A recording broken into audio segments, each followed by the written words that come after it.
Excellent. Thank you very much. Thank you everyone for joining us today, both virtually and in person. This is our first event that we've also been able to host in person. So it's extra exciting for us to return to this medium as well.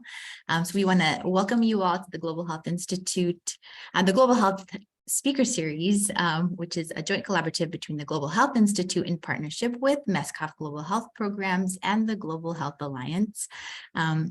We are excited to host this Global Health Speaker Series, which showcases the multidisciplinary aspects of global health work and research. And I am going to hand it off to Maya, who has the honor of presenting today's speakers.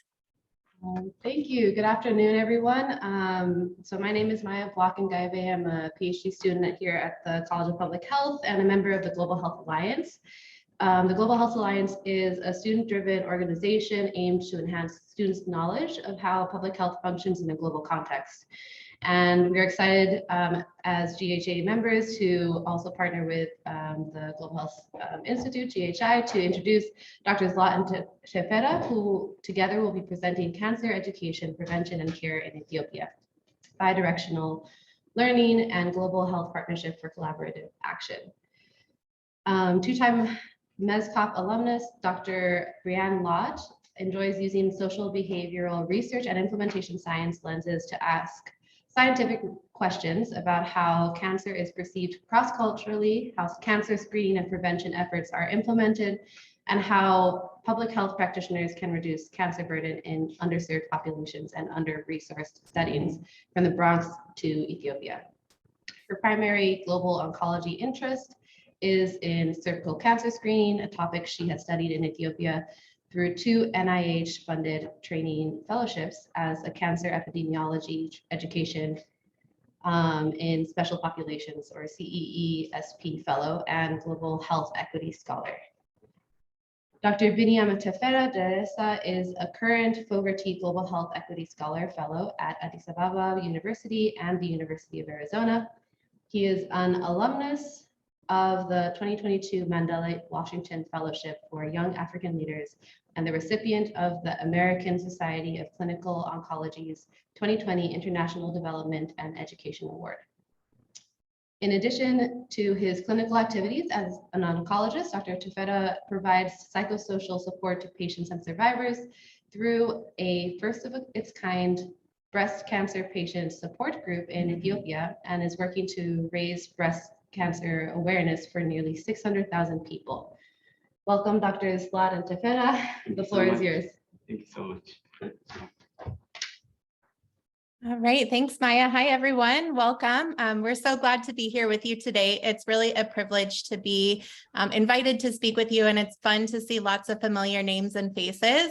I am a MESCOF alumni, so it's really fun to kind of be back in the U of A space, even though I'm joining today from New York. And I'm really excited also to be able to have my colleague, Dr. Biniyam, present in Tucson with all of you. So he just arrived in Tucson a little less than a month ago at the end of January for part of his training for his GHES fellowship. And so just want to thank everyone in the MESCOF community for also welcoming Dr. Tefera to the U of A community. Thank you very much. I'm really privileged to be here. I'm very excited. So as a Global Health Equity Scholarship, giving this speech is a great privilege for me, and to share my experience with my colleague, Dr. Breanne Lott.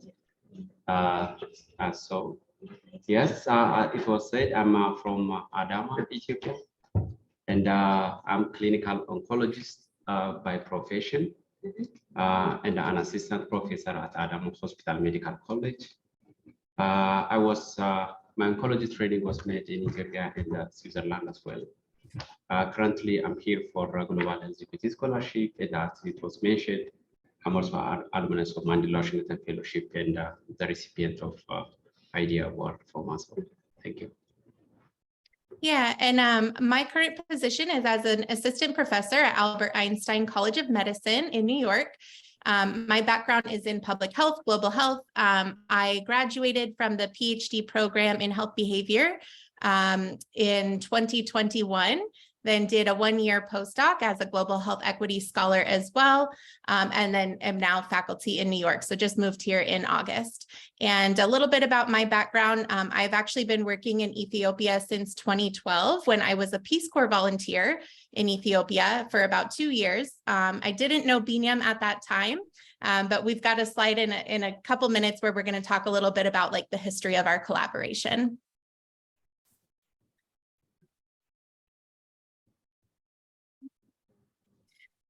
So just wanted to kind of share that both Biniyam and I have been engaged in global cancer research in Ethiopia for some time. So, you know, we kind of have our own independent research programs that we're going prior to meeting each other. So on the screen, you'll see a couple of different publications that really show, I think, the breadth of the different types of global oncology work that each of us has been involved in. And then since 2019, when we first met, you'll see a couple of these things where both of our names are on them. So it's really been a fun opportunity to work together. So we did meet for the first time in 2019. And actually the way that we met is I was in Ethiopia doing some of my doctoral dissertation research, and Biniyam was one of the participants of my research project. So I came to him as a cancer expert and he was a key informant. So I interviewed him to learn about his experience and kind of, you know, big picture of implementation of a certain cervical cancer screening program in the country. And I was just like so blown away by him, all of his really thoughtful responses, his dedication to his profession. And so aside from, you know, having him participate in my research project, we just kind of stayed engaged and were able to reconnect when I went back to Ethiopia in 2021 for my postdoctoral fellowship. And I think that's when our collaboration like really started. So Dr. Biniyam has this wonderful breast cancer support group that he founded in Ethiopia, and he invited me to kind of join one of their meetings. And I was, again, just so blown away by the work that he was doing. I think that was really like the beginning of our collaboration together. And so since then, we've been able to successfully obtain a couple of awards that have increased our capacity to collaborate. And so we're going to share a little bit about some of those awards today and examples of the way that we've been able to collaborate. Most recently, we have started co-mentoring students. And so I think kind of like looking into the future of what our collaboration looks like, we'll talk a little bit about that, kind of increasing our capacity to be able to bring students on and co-mentor them.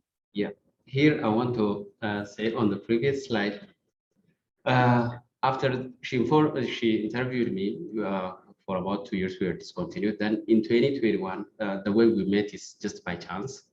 I went to the cafeteria just to have a coffee. Then she was there sitting with her Ethiopian colleagues. Then I just joined them and started to discuss and just generally also tell them about the support group that I found at that time. This support group is totally funded by my son. Then I invited her to come and to join me. And the display on this picture is the first time when Breanne came and attended the support group. So after she attended, the response was very encouraging. And then we started to discuss what we have to do afterwards. This was the first time, October 2020. And Biniyam, you make it sound as if we just like happened to run across each other in the cafeteria, but I was also coming to Adama a little bit with the intention of finding you. So it wasn't totally chance. I was kind of hunting for you. So great. All right. We also just want to say a quick thank you, obviously, for the opportunity to be able to present today. And both of us have really been supported by the Global Health Equity Scholars Fellowship. So we've received a lot of mentorship from Dr. Purnima Marivanan, as well as some admin support from Griselda. And then, of course, lots of support from other folks in the college. My advisor of my PhD, Dr. Ahiri, Dean Hakim. So thank you to everyone that has supported our global health work. So before we kind of get into our presentation, we thought that we would take a moment to do a little bit of a poll about what everyone's interested to hear about today. So if you could just take out either your phone or computer, any device, you can go ahead and scan this QR code, or you can go to slido.com and put in the code number here, and we're going to launch a poll question in just a minute. So I'll give everyone a second to kind of get logged in, and then we'll launch the poll.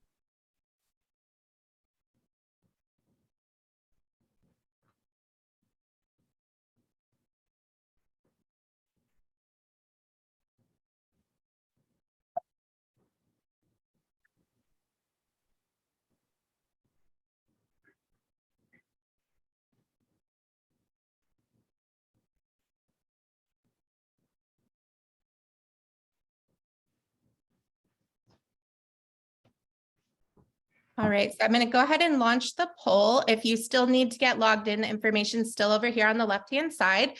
But today we are just curious to know like which of these topics you're most interested in hearing about.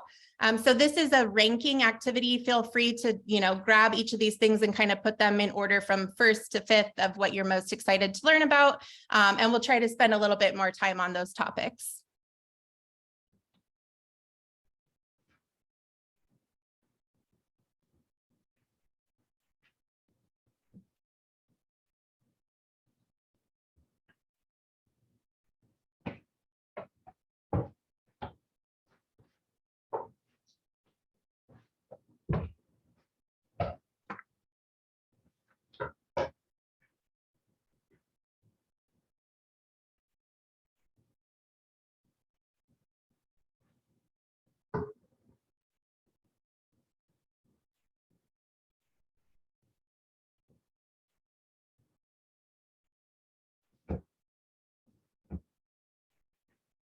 All right, so I'm going to go ahead and close the poll. It looks like a lot of folks are interested in learning about opportunities to get involved in global health research or field work. Also, a lot of folks are interested in learning about cancer care and prevention in Ethiopia and kind of this model of bidirectional learning. So that's great. We're going to focus a little bit on all of these today, and then we'll have some time at the end for Q&A. So if there's anything that you feel like we didn't get to that well, we can always kind of come back and focus a little bit more. All right. So we're going to start off by talking about why cancer inequity is a major global health issue. Then Biniyam is going to take us into an overview of what cancer care and prevention looks like in Ethiopia. Finally, we're going to transition to talking about effective collaborations and what we can do as either high income or low and middle income country partners to really establish, best practices within a collaboration for global health research. And so we're going to share a couple of different examples of ways that we've collaborated in the past couple of years, but kind of using those examples as a way just to talk about generally what does our approach to collaboration look like, and leave some time at the end for questions. So feel free to type questions into the chat if you're online. Otherwise, we'll open it up at the end for just Q&A. So cancer inequity as a global health issue, we know that cancer incidence and mortality are rising globally, and that cancer is expected to be the leading cause of death in every country of the world by the end of the 21st century. I actually did not start out as a cancer researcher. I started out studying HIV and different infectious diseases, maternal child health. But I think this last bullet point about the inequity between high income and low and middle income countries is really what kind of secured my interest as a cancer researcher. So we see really disparate distribution in the terms of disease burden when it comes to looking at cancer. And we see that a lot of low and middle income countries have this double burden of disease where they are still focused on managing infectious diseases, and at the same time are experiencing an increase in non-communicable and chronic diseases as well. So when we look at cancer burden over the next 50 years, there's expected to be a 400% burden increase in low income countries compared with just 53% in high income countries. And I always like to show these maps whenever I talk about this. So my primary research interest is in cervical cancer screening and prevention. So these are specific to cervical cancer only, but on the left is incidence and on the right is mortality. And you can see that distribution of what it actually looks like, right? So both incidence and mortality are heavily skewed towards low and middle income countries. And actually for cervical cancer, we see a really kind of darkening around sub-Saharan Africa too. So Ethiopia is in that little green circle, and obviously that's the context of what we're going to be talking about today. In Ethiopia, there was no cancer registry, so we cannot definitely tell the burden of cancer, and in case of mortality and morbidity, we cannot tell the exact number because there is only one cancer registry, which is population-based in the capital city, Addis Ababa. The second, perhaps small cancer registry is hospital-based cancer registry in my hospital, which I have established in 2019. Therefore, based on the Addis Ababa cancer registration, the number of new cancer cases will be estimated about 77,000, and about 51,000 cancer cases are happening annually. When you see mortality to incidence rate, it looks very high compared to the Western countries. Is this all types of cancer or just cervical cancer? All types of cancers. All types of cancer. But this data is is not reliable because it is the extrapolation of the Addis Ababa cancer, the only population-based cancer registry of Addis Ababa city. There are only 7 cancer centers who are going to have radiotherapy services for the population of 120 million. Out of these 7, 3 were already started functioning currently. Until 2020, there was only 1 cancer center which can provide the radiotherapy services from the entire country. Currently, there are other hospitals are emerging to provide cancer care, mainly focusing on the medical oncology services without radiotherapy. And there are only about 40 oncologists currently available. About 50 oncologists are on training now. In the coming 4 or 5 years, we will be 100 Ethiopian oncologists in the country, which is still very, very low compared to the population.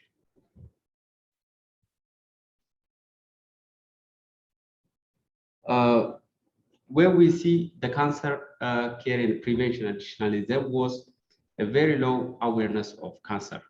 The awareness, the lower awareness is at all levels. It is at the community level. It is also at the decision makers level and at health professional level.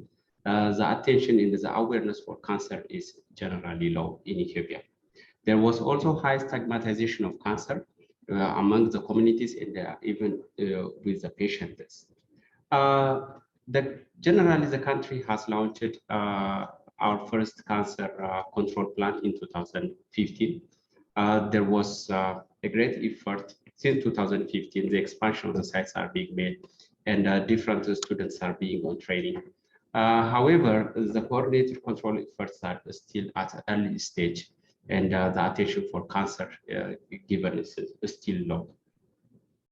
There was also the low uptake of screening, and preventable services are very low. This is shown by less than 10% of the patients. As an example, the women are being screened for cervical cancer. This might be different reasons. The biggest lack of the lower awareness is the biggest factor for this, and also the distance of the centers from there, and the cultural taboos, the religious taboos, and also most of the women receive also their husband permission to do it. So all these things together with lack of awareness makes the uptake of screening at lower stage. Most of the patients are coming at late stage of the disease. More than 70% of our patients are coming at advanced stage of the disease at presentation for all cancers together. This makes the survival of the patients is very poor. And even this 70% of the patients need palliative care, but the palliative care services in general needs to be enhanced very well. It's not good. Additionally, there was inadequate holistic support of patients and survivors. In addition to the physical treatment, there was no psychosocial support, no emotional support with our care in general. This is shown by the first of its kind psychosocial support is only existing in Adama in our hospital. Just to give you an highlight, this is one of the health center on the left side. It is the cervical screening room, and this is also one of the center in Ethiopia in Shashamane, where the professionals are getting a lot of work. This is Black Lion Hospital, which was serving as the only cancer center for a long period of time until 2015. It remains the only cancer treating center, and until 2020 is the only hospital which can provide radiotherapy services. The capacity of Black Lion Hospital is also not that good, and sometimes those machines are those available machines are like 2 and 1 brachytherapy machine, and sometimes there is a breakdown of those machines, and the treatment interruption is common with that. Imagine with this thing like 20 million people, all people from across the country should travel to Addis Ababa. Therefore, the waiting time is also very long. That is also one reason for the poorest outcome of this cancer care. Thanks, Biniyam. So next we wanted to talk a little bit about kind of a model that we have used for our collaboration. So this concept of bidirectional learning, which can be defined as a reciprocal or mutual learning that flows across global settings and contexts. Each person or entity is engaged as both a teacher and a learner. So, you know, we're really co-learners with each other. It's focused on the equitable transfer of knowledge, skills, innovations, technologies, or approaches. And I think this sort of bidirectional learning is important for challenging some problematic dichotomies that have tended to exist in global health in the past, right? Where a lot of times we see knowledge or innovations kind of going from high income countries to low and middle income country settings.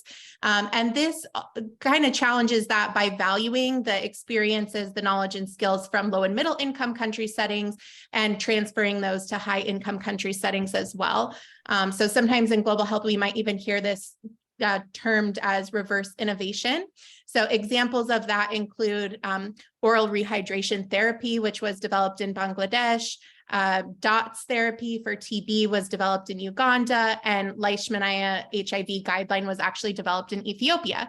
So these are all great examples of like care guidelines or best practices that were developed in a LMIC setting that have really been kind of, you know, expanded across the world. And then also, Biniyam and I wanted to touch on the concept of peer mentorship. We feel really privileged that we've been able to kind of use this peer mentoring approach to our collaboration because we met each other at kind of a similar career stage or age. And we are able to kind of leverage the experience and skills that each other has in a particular domain and kind of maintain this like really fluid dynamic environment, right? Where sometimes I'm the learner, he's the teacher, sometimes it's reversed, sometimes we are, you know, just totally horizontal with each other, but engaged as co-learners. And so wanted to kind of present these as like frameworks for how we've been able to collaborate with each other. So we all wear like many different hats, right? And so on the next several slides, we're going to talk about some of our collaborations together. And we wanted to kind of highlight how the hats that we wear in each project change. And so we're actually going to provide like a little table that summarizes the different hats that both Dr. Biniyam and I have worn with different projects and how, again, you know, those change all the time based on what the project is, what the skills are that each of us has related to that. So the first example of our collaboration, I'm going to share a little bit about my postdoctoral research. So this was research that I did last year. And so from 2021 to 2022 as a global health equity scholar, I went to Ethiopia to study cervical cancer decision-making. So how women are choosing to either be screened or not be screened for cervical cancer. And we did focus groups. So Dr. Biniyam was actually a site coordinator for me on this project.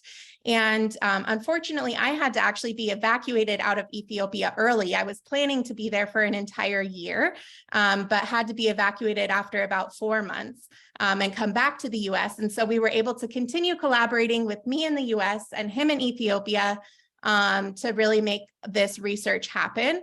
And so overall, we were looking at, exploring what are myths and misconceptions about cancer and its causes, and then also exploring women's preferences for different types of cervical cancer screening, whether that screening is offered in a facility like a hospital or a health center, or in a community-based setting like in their home, at their workplace, or some other community setting.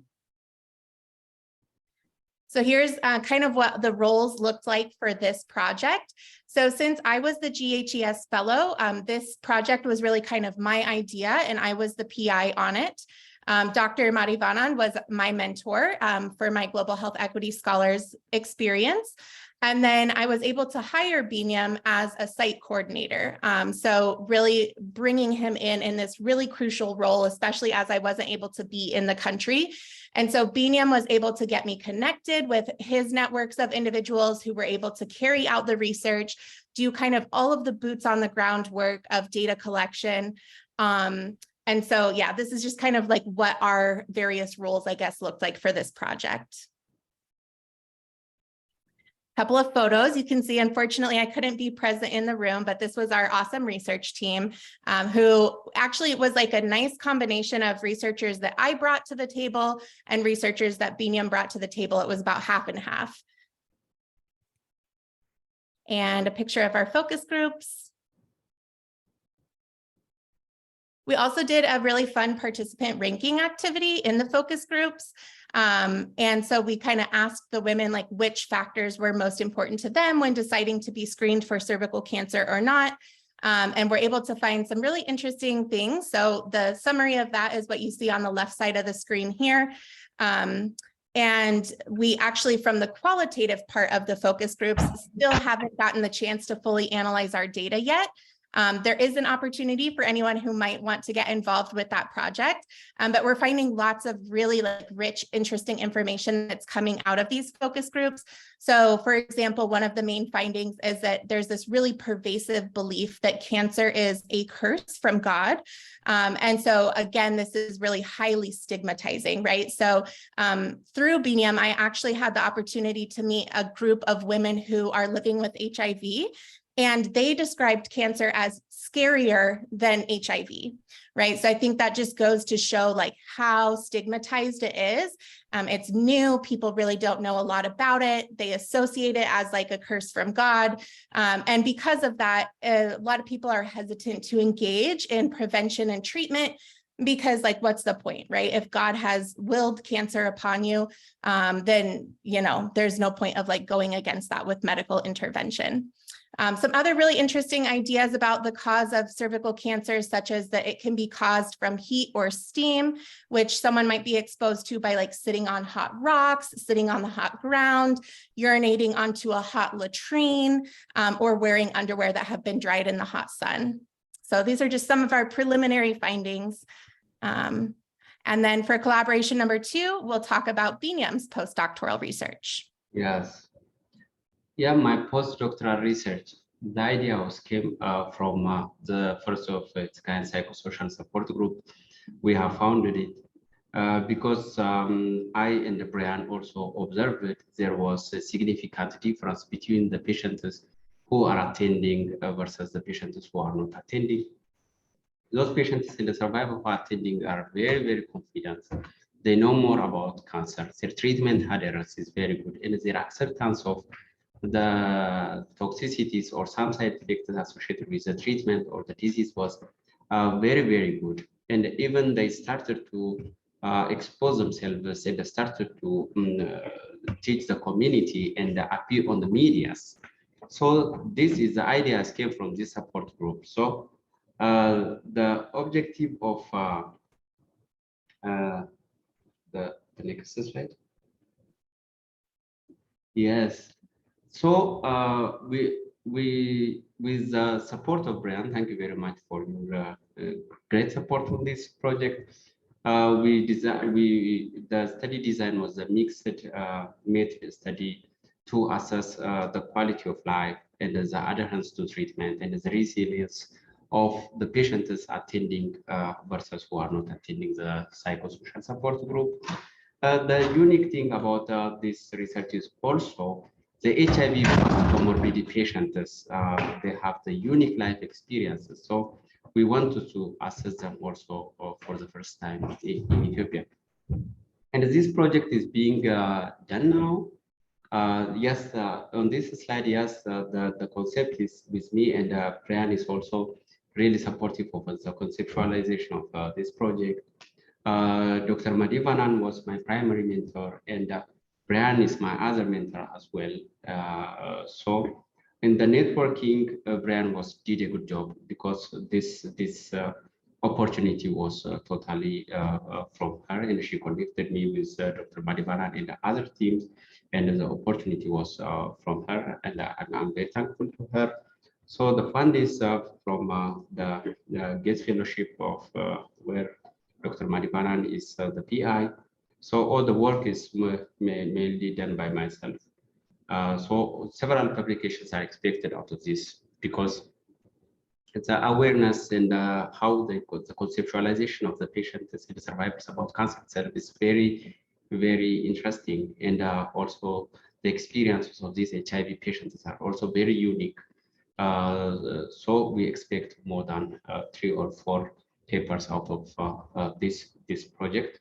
We didn't analyze it yet, because the data is being collected and it's on process now. And Biniyam is actually taking some courses during his time at U of A to help in the analysis of that data. So taking like a qualitative and a mixed methods course. So we're actively in the process of analyzing that data. And again, we'll have an opportunity for anyone who might want to get involved. So collaboration example number 3 is a little bit related to number 2. So in addition to studying the impact of the breast cancer support group on the quality of life of the participants, we have been able to secure a small grant from the American Association for Cancer Education, which is allowing us this year to do some like direct service related to increasing the capacity of this breast cancer support group. And so this is kind of like putting into action things that we're learning from our research.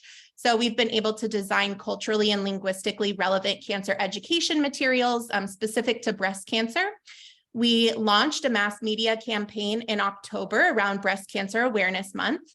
And it has been super successful. Biniyam was interviewed on several different local, national, and international kind of outlets, including TV channels, radio, like FM radio channels, on social media. So we're really hopeful that like just getting the word out about breast cancer is helping to address some of that low cancer awareness.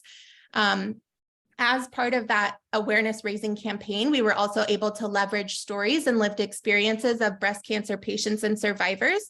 So kind of addressing that stigma piece, right, by sharing the actual experiences of the women who have, had breast cancer. Dr. Biniyam has trained more than 50 medical professionals on cancer screening and referral to increase the clinical capacity to address breast cancer. And we did a community-based screening event in 2 locations with these really cool weekend screening events where we kind of invited everybody in the community to come out if they were interested. We put pop-up tents in central locations like the stadium in town. And then anybody who came was educated about breast cancer and was able to be screened free of charge on that same day. So we had 2 weekend screening events in 2 locations, and more than 500 women were screened. This project was really fun because I actually was able to find like the funding opportunity first, and it was a $10,000 kind of mini grant to do some sort of direct service project. And so I went to Biniyam with that and said, you know, how do you think that we can use this to do something around the breast cancer support group? So he and I kind of put our heads together and came up with like the concept of, you know, what we were going to propose for this project. And then we went ahead and submitted it as co-PIs, both of us alongside Dr. Marivana. And so all three of us are co-PIs on this project. And again, Biniyam has really been the instrumental person in like getting the network, getting all of the people together for this project, doing the boots on the ground. We don't have any papers planned at this moment, but hopefully in the future, we'll get at least like one or two probably out of this as well. So just a couple of photos to kind of show that, you know, what the culturally and linguistically relevant education materials looked like that Biniyam and team were able to put together. This is in Amharic, part of like a pamphlet that was developed. Some of his interviews on TV. So this is on ETV, one of the big Ethiopian television stations. On OBN, on FANA, on Waltu. He had multiple interviews. And then you can also see in the bottom right-hand corner is one of our survivors. This is Emma Bett. She's actually a peer leader of our breast cancer support group. And so, you know, again, we were able to kind of bring in some of the patients and survivors' lived experiences too. And then this is a picture of the pop-up screening tents and that event that happened. Okay, the other collaboration is also on a cancer registry. In 2019, I was able to establish the cancer unit, the cancer registry in my unit, and that time I started to fund myself and hire a data collector nurse myself. Then we got other collaborators who may support us. So together with Breanne, we make the analysis of the first 100 patients, and currently we are working on it. The most interesting part of this is outside of Addis Ababa, there was a very few cancer data are coming out. Therefore, this data would be one of the first data in previously unstudied population. So Breanne brought several of the students from United States who will support us in the analysis of data and also in the write-up under our mentorship. So next, we want to improve also this cancer registry, and if possible to grow to the population-based cancer registries, which give us the most better information regarding the cancer in the Oromia region in general. So yes, the first step, the ideation and the establishment was with me, but Breanne came and the data, which is not analyzed for a long period of time, was being analyzed with her, and the network she brought to us. Now we are writing the paper, and we are going to also present it in the Global Health Conference in Washington, D.C. in April for the first time. Yeah. The interesting information that come out of this data is one of the indicated cancer varies among different geographical areas. For example, if we compare it with the Addis Ababa Cancer Registry, it is the breast cancer here is also top on #1. But the second one would be esophageal cancer, where about 12% of the patients are diagnosed with it. The stomach cancer is still higher, the third, and the liver cancer is with about 6%. It is the fourth common cancer. This is very different from the data which come out of Addis Ababa, because the cervical cancer is the second, and the colon cancer is the third, which is not true with this registry. This shows that Ethiopia is a wide country, multinational, multilinguistic, multicultural. Therefore, the distribution of cancer may also be different. So this data shows that proper population-based cancer registry is important, even to get the proper data and the proper cancer control plan for the country. We are also planning to commenter the students in the coming CISP fellowship, and two of the students may come to Ethiopia in my hospital and work with us. And also Jack and the Army are the one who were supporting us on the analysis and write-up of our cancer registration data. All right, so next we want to kind of transition to a little bit of a discussion, and this will kind of go into the Q&A too, about what makes for a good partnership between high income and low and middle income country partners. So I'm going to ask everyone to go back to the Slido poll. So it'll just be the same login information as before, and then I'll launch a new poll question for us.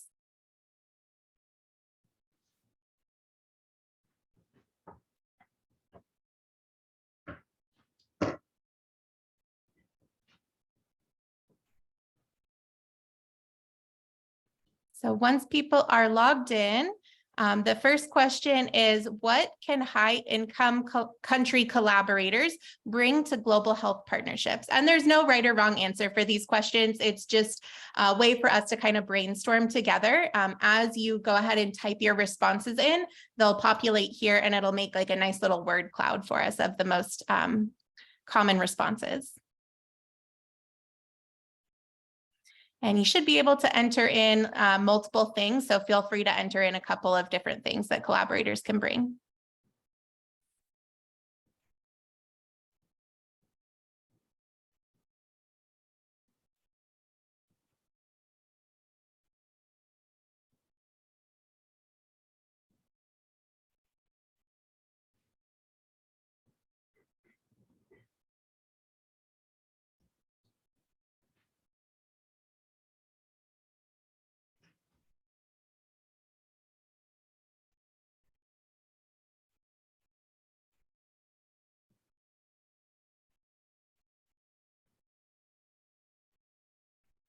So it looks like as the responses are coming in, we see that like funding is really kind of like jumping out, right, in large text. So definitely, I think that's something that, you know, us high income country collaborators can bring to the table, is leveraging the funding that we have access to. But also lots of other things like training opportunities, maybe software, subject expertise, personnel, networks. I also really like some of these responses about things like listening well and humility, right? Or equal recognition. I think those are really important.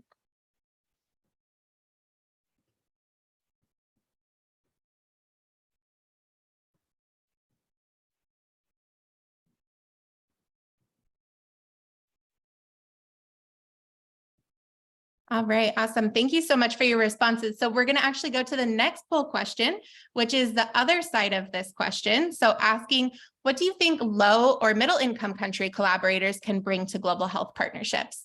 And these can be the same things that you listed for the first one, or they can be, you know, unique things that low and middle income country collaborators can leverage as well.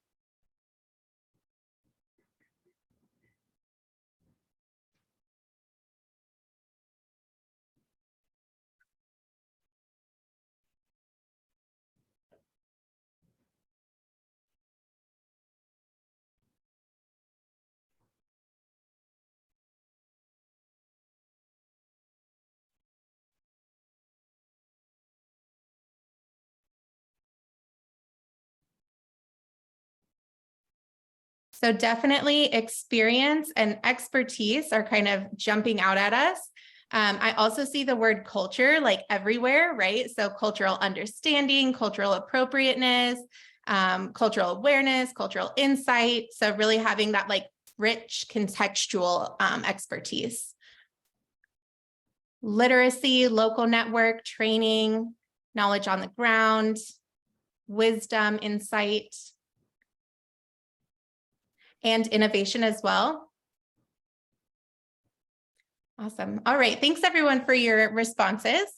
So I'm going to go ahead and take us back to the slides.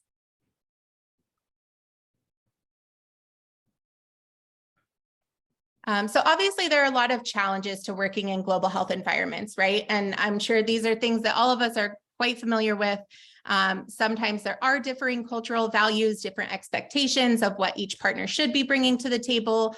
There's also some logistical things like working across time zones, right? Or working in different communication styles. Language itself can be a barrier at times. Definitely inequitable access to resources. I think like this is probably number one in my personal experience. But also thinking about things like, you know, a lot differently aligned career goals. So like, what is each partner looking to get out of the collaboration? And of course, there are a lot of opportunities and advantages to working globally as well. So I think a couple that Biniyam and I brainstormed, one was that your research can really make an impact, right? So I think the one project that we mentioned is a great example where it was just $10,000, which probably wouldn't go very far in the US, but in Ethiopia, it's really been able to like allow us to do really important work and to do work that has had a really big impact, right? Already 500 women have been screened for breast cancer.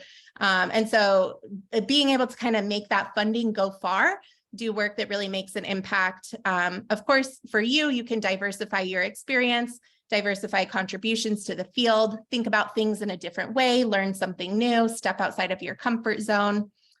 But really, you know, what we wanted to highlight is that the partnership should be bidirectional, and so built on mutual understanding and respect, and that is really intentional about leveraging the strengths, power, and positionality of each partner.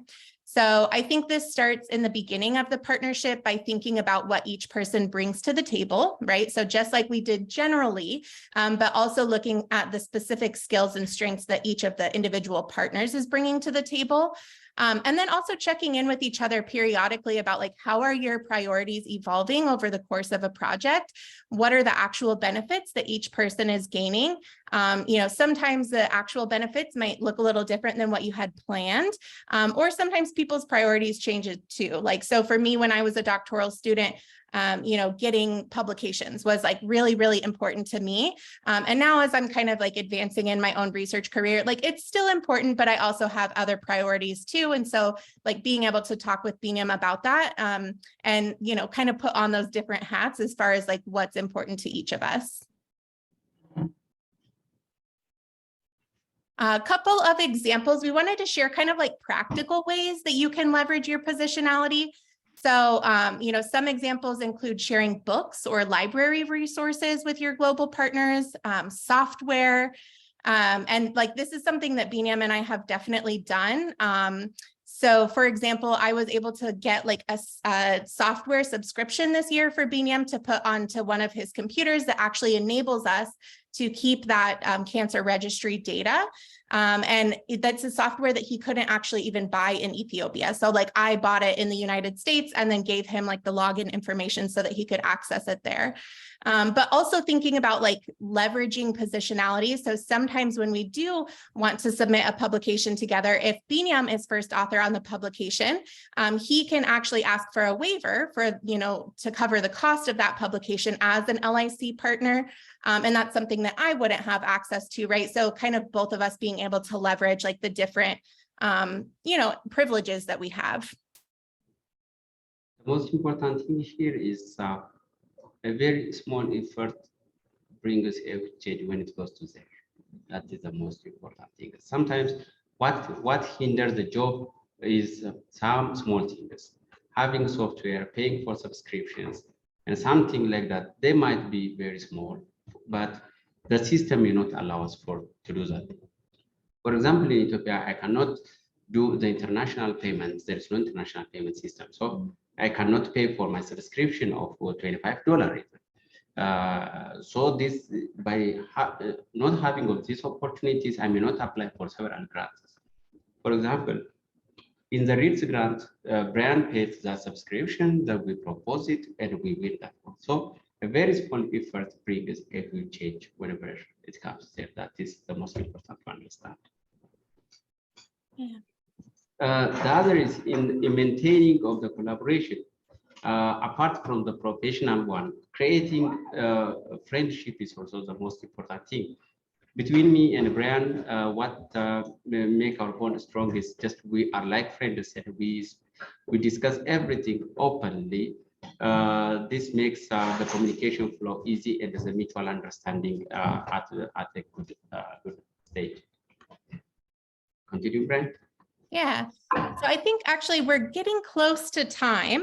So I think what I'll do is just stop sharing my screen and then we'll kind of open it up for questions, or actually I'll keep sharing my screen as we're opening it up for questions. I have a couple slides that I just wanted to like put up. So if anyone is interested in any of these global health opportunities that we've been talking about, a couple of the fellowships that we've been naming, feel free to get in contact with us. We would be happy to share our experiences and kind of help direct you to resources for those. So these are some of the fellowships. Feel free to take a picture if you want real quick. And then I also mentioned that Biniyam and I have some opportunities. So for any students who would like to get more involved in global health research, we are in the really fortunate position of having like a lot of data sitting with us right now. And so, we're really looking forward to bring students on to, help us with some of these projects. So these are just a couple of the projects that we've brainstormed that we would love to have students participate in. And if this is something that you're interested in, you can just send an email to both myself and Biniyam. Our emails are on the bottom there.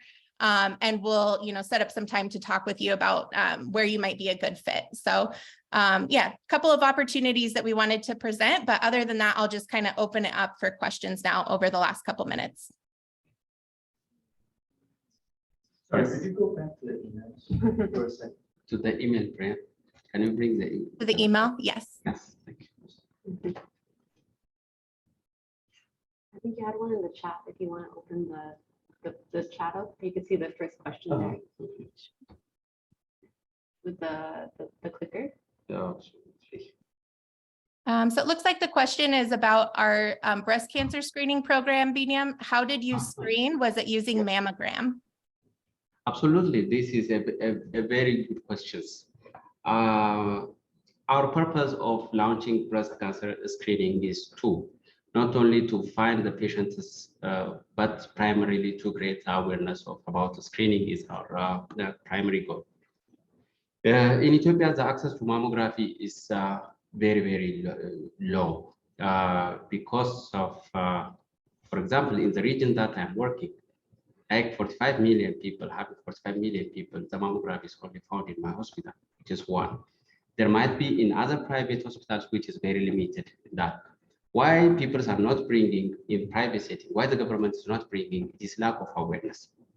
So creating such movement, public awareness in the screening program will take the attention of the media, attention of the people, attention of the government itself to avail the necessary equipment for the cancer planning.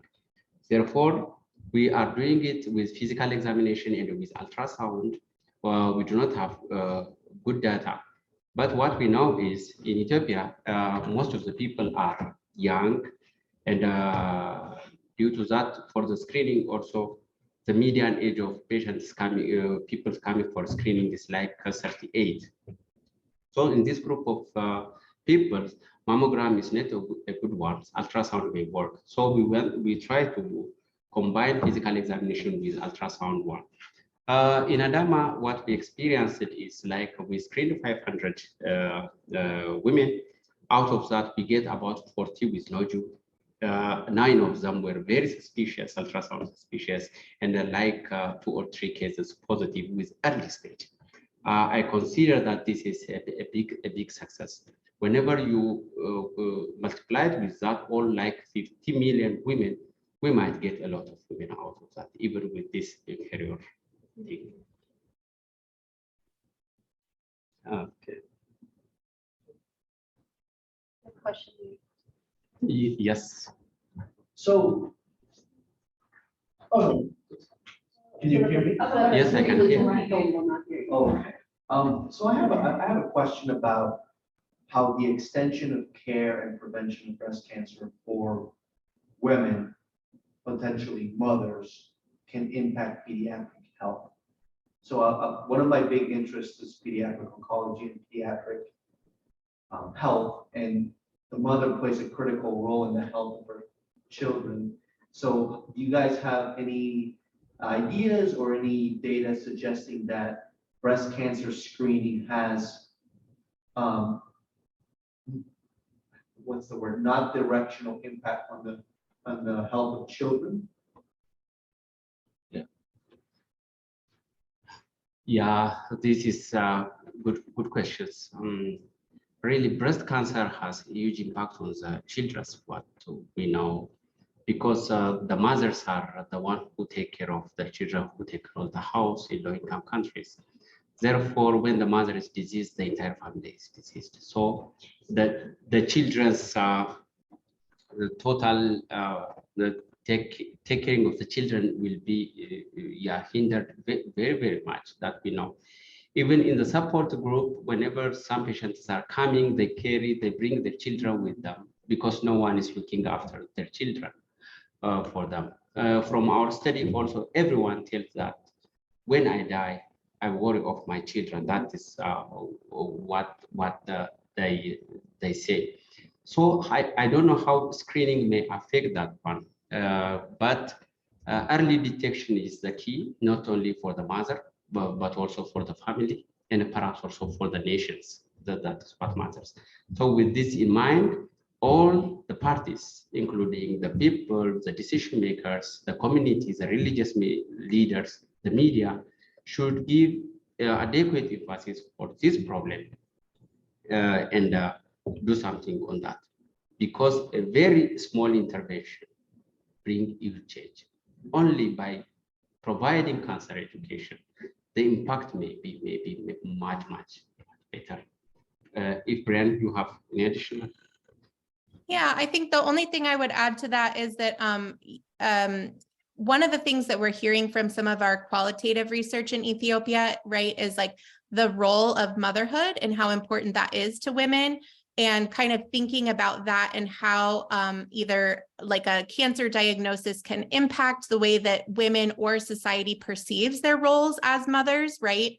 And so thinking about things like, motivating factors that come from being a mother that might actually motivate women to get screened for cancer, or similarly, maybe not wanting to get screened for cancer because of the stigma that surrounds it. And we hear mothers saying, I would rather die without knowing that I have cancer, instead of like bringing that stigma or shame or illness to my family. So again, like really thinking about like their role in motherhood and how that like impacts their health behaviors too.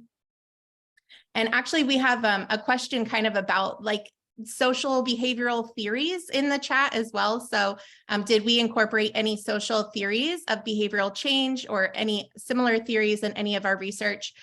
So yes, for some of our research, we used an integrated behavioral model to understand cervical cancer screening. And then Biniyam, I don't know if there's any particular model that you're using for your breast cancer quality of life research. Yeah, I don't. Yeah, but we'll think about it. I'm sure, yeah, I'm sure we probably will use one in the analysis, but we just haven't gotten there yet. Okay. The other is how is the follow-up after the screening of those women? We just teach them how to do breast self-examination. And for those who are negative, we encourage them monthly breast self-examination and a yearly clinical examination at the health facilities. For those who have suspicious nodules, we make biopsy and the follow-up will be accordingly. It may be every 6 months re-scanning with ultrasound and physical examination, or yearly according to the protocol. That is how we do it. The one suggested Dr. Madivanan, it is thank you very much for attending. I'm very honored to work with you, and you are a great mentor. Yes, the touchless thermolytic screening methodology I heard for the first time from Dr. Madivanan. I'm very eager to know more about it, because this may be one solution for us for resource limited countries. So I'm eager to know more about these things, and if possible to bring to Ethiopia. Thank you, Dr. Madivanan. Yeah, very exciting.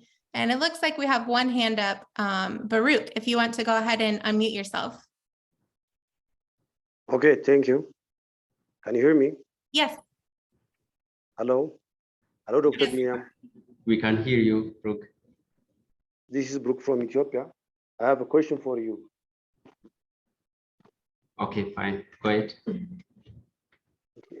My question is, I have heard if you caught cancer at its early age, not only breast cancer, but all cancers at its early age, your chance of getting better is high. So let me come to the breast cancer end. Dr. Biniyam, is there another means for a woman other than self-screening her breast that she suspects she have breast cancer? Because my question is, does breast cancer always show signs or symptoms in the breast? If it doesn't, she have to have another means. Yeah. Yes, thank you very much, Brooke, for the question. Yes, this is the biggest issue in Ethiopia. Most of the people doesn't know about breast cancer. So in order to prevention in breast cancer prevention, the most important thing is to educate the people. So for us, breast self-examination is the most important modality where the women need to pay anything which is free. That is what we can do. The other ways of knowing is just to go to the health facility, get ultrasound, mammogram, and other tests. If there is any suspicious thing, to get biopsy and confirming is the way. So why we promote breast self-examination is, I will repeat it, because it is cheap and we don't have those modalities as the way we need it. Yeah. Maybe we should wrap up. It's very past time. Okay. I don't know. Roxana, are you there? Okay. Yes. Can I ask additional question? Okay. Okay. I'm sorry, can I continue? Yes, continue. Dr. Biniyam, the reason I ask you this is, you know, in our culture, losing breast is it has big psychological effect in women in our society.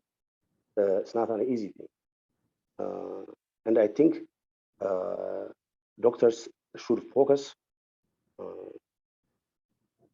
to caught the disease at this early age. So, in what ways are you trying to create awareness?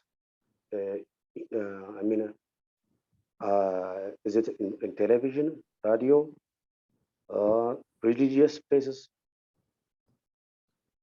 Yes. Yeah, losing breast is something big. We learn also from our research.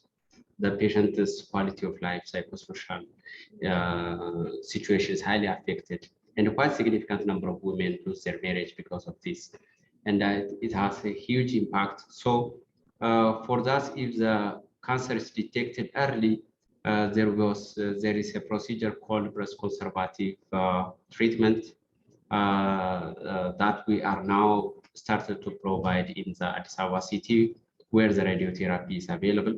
But in other countries, we go for mastectomy just to save the life of the woman. In creating awareness, what we are doing is we are using medias, local and regional medias, social medias, and also religious and community leaders. We are teaching that. The most important thing that we learned is also using patients as a teacher to the community has a huge impact, really. The voice of the patients are heard louder than any one of us.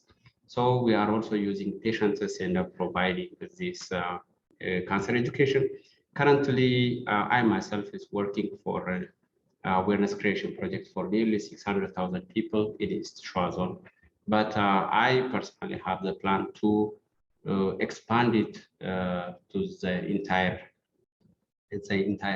country. So me and Breanne, our next work will be to find the fund and escalate our cancer education and to keep the momentum like we have. So we have to keep hammering until everyone responsible is hearing to us the way we need. Thank you.